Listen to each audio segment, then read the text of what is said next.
All right, well, this is the last session, guys, and what I'd like to hear from you is your questions. What are the things that are still unclear to you?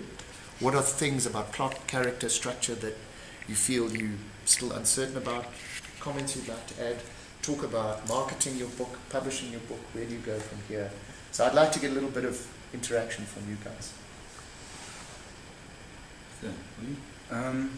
I have a question because it's something I've been struggling with, is with the epistolary form, how do you incorporate dialogue into a letter? And is it possible? Is it doable? Absolutely.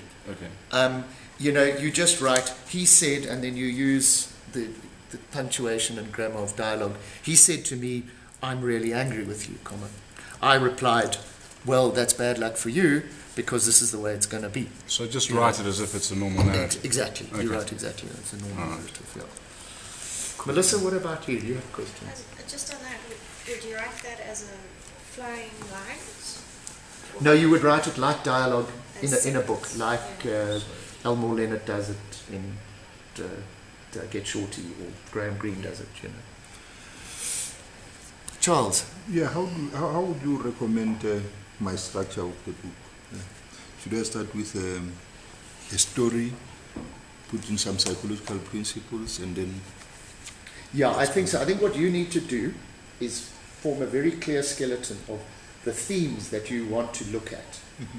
And around each one of those themes, I would tell a story, and it's a Lesotho-based story, or a Charles-based story as well, you know, and then make some philosophical points, and then perhaps tell another story to further illustrate those philosophical points. So that's the way I would do it. Okay. And I think, again, use your unique Lesotho African experience to illustrate it. Yeah. I agree with you. Okay. I mean, for me, this is the first time I've really bothered about the intricacies of sort of technique. So I'm quite keen to look at find out the best examples of what I'm kind of planning to do, so I can actually look at them and as good examples of what is mine. What is my mind? Well, I mean, there's a lot of books. I think Midnight in the Garden of Good and Evil is a narrative non-fiction, which is about characters, it's about houses, it's about a town, it's very deeply set around place.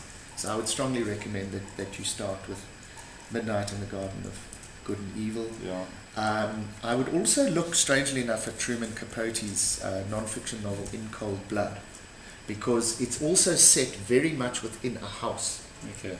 And a murder that takes place within a house, and all of the action, all of the dialogue, everything comes from interviews. There's nothing made up. Okay. So and it's a classic. It's the sort of what you call the seminal work of its genre, the non-fiction novel. So those are two I would start with. Okay. Good. I think that's good, isn't it? Yeah. What do you think, Sue? Have we got enough video? Susie, pass her and I'll do you.